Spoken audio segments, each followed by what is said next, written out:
Before we hear from the author himself, we are going to have a very special treat now. Mirella Murray has come all the way from Connemara to play a very special piece from Inishbofin. Given all the imagery that he's just spoken about, I think maybe this will help bring it all to life for us all.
Mirella Murray, who is on her way to the United States of America tomorrow morning, where she resumes her musical career.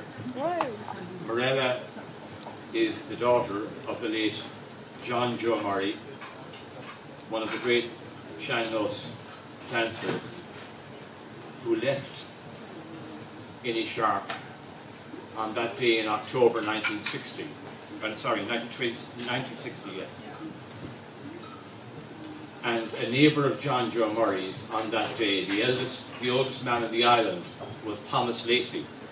He was known as the King of Shark. Thomas Lacey, at the last moment, announced to everybody, to his fellow islanders, he was not leaving the island.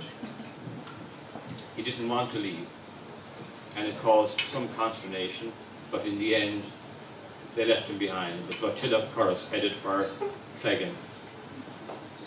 And he'd indicated that he might return the next day. And they were worried about him that evening. And he walked the island on several occasions, the perimeter of the island. And he came back when it was getting dark, and he set 3 places at the dinner table. He was the only man on the island.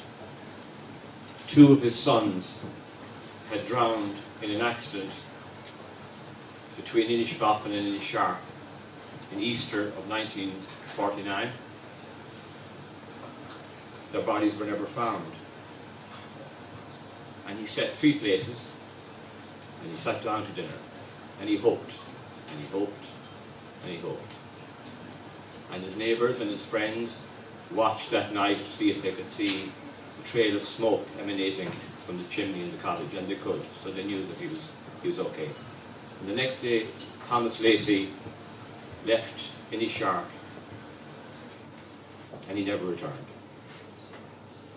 Tonight, I'm delighted to say that 2 of his grandsons, Peter Corrigan, who really was the person who encouraged me to write this book, and his first cousin, Peter Anthony Lacey, are both here, and I'm delighted that they're here.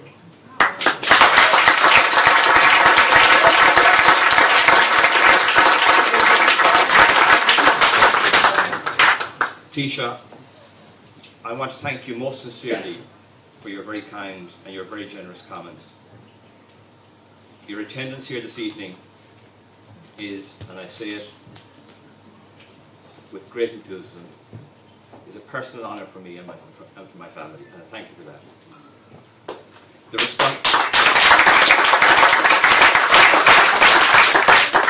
The responsibility and commitments that rest upon your shoulders can't be overestimated, but you carry them with great dedication and determination, and a demeanour that is as personable as it is disarming. Thank you, Peter. I recall at the launch of the first book that I wrote in Inishbofin on this month in 1987, upstairs in O'Donoghue's, Pat Lindsay, whose daughter Alison is here this evening, did the honours. Later that evening, in the company of Morris Manning, PJ Mara and several others, and I'm delighted, PJ, that you've taken a front row seat this evening. But on that evening, the pendulum of political punditry certainly swung aggressively in every direction, as one might expect. PJ, of course, pronounced that Fine Gael was deficient in young talent, when Pat Lindsay said, "Dear man, we have an abundance of riches, unlike the recycling that goes on with your crowd." "I can tell you," he said, drawing on the big long cigar, "I can tell you, watch out for Enda Kenny.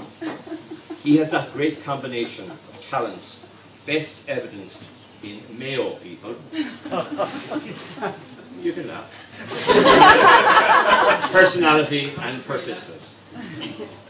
Thank you, Rona, for your kind words. Most of them, anyway. This book has been a labour of love, which has been made possible by a great team. Speciality printing, the stunning, stunning photography of John Carlos, John Reeder, and Brian Farrell, the editorial guidance of Carl Devaney, and my niece Katrina Lally, and the design excellence of Paul McElrin.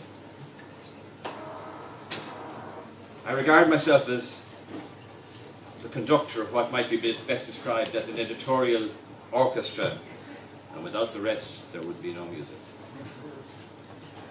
Michael Holland, the owner of this literary establishment, I know for a long time. Thank you for your very warm welcome to everybody, Michael. Michael was responsible, in fact, for my writing a history of the Fastnet Lighthouse almost a decade ago, on a night of a savage storm during the Dunleary to Dingle race. I was so terrified that we were heading into the brine permanently, and the sight of a light was extremely reassuring. Michael told us, of course, he knew where we were. We knew he didn't. With the sight of the light that I saw in the distance, flickering and then becoming fairly regular, I said to Michael, "Would you not head for that light over there?" He said, "That might be fairly safe terrain." He said, "No," he said, "it might be the wisest thing." He said, "That's a lighthouse. It's the Fastnet Lighthouse." Our boat was called Tullamore Dew. Need I say any more? Other than Tullamore has never experienced the sea breeze or tides, indeed, like most of Michael's crew. As for the dew, well, shinshkilala. I'm thrilled, Mirella, that you're here this evening, and I very much appreciate at short notice when I tracked you down. As I say, your island and your father's island was evacuated in 1960. It's an island in many respects that has been forgotten because people don't get a chance to see it, but certainly in the minds of its offspring, they will never allow it to be forgotten, nor should they, and they should be encouraged in every single way. The presence of those here from the islands, from Cleggan and Claddaduff this evening, Peter Anthony, Peter Joe, Anne Coyne, John Sweeney, and James Sweeney, means an awful lot to me. As does the presence of my sister Mary and my brother Peter, who sat alongside me and our older brother Philip in the back of that Ford Prefect in August of 1967, registration number AIZ67, on that rickety journey from Kilshima to Cleggan. I was hoping we could go to Butlins. And going from one very quiet place to an even quieter place to an 8-year-old wasn't that very attractive, but anyway. The islands are a very important part of our history and our heritage. They're an integral part of our culture, and they play a hugely important role in the geographic, economic and social fabric and future of our country. In tourism terms, and I know, Tisha, you promoted this very frequently and prominently when you were Minister for Tourism, they are irreplaceable gems, and if they're lost, they will be lost. They help us to concentrate our minds on the fact that while, yes, we are an economy, much used word, and we are a country, but first and foremost, we are all a community. We're all neighbours. We've seen enormous progress and change, that exemplary display of neighbourliness in rural Ireland, where families assist each other and have assisted each other for decades at harvest time. It was known as the mehel. It is as important today as it was then. Yes, I am regarded as a blow-in in Connemara after 50 years, and I'm probably regarded as a blow in Dublin after. I hear the same voice all the time. Tisha, my sincere thanks for being with us here this evening, and I wish you, Finola, and your family good health and happiness as we come close to that season when I hope you will get some time to take time out to enjoy that wonderfully invigorating Atlantic breeze. Thank you very much, and thank you everybody.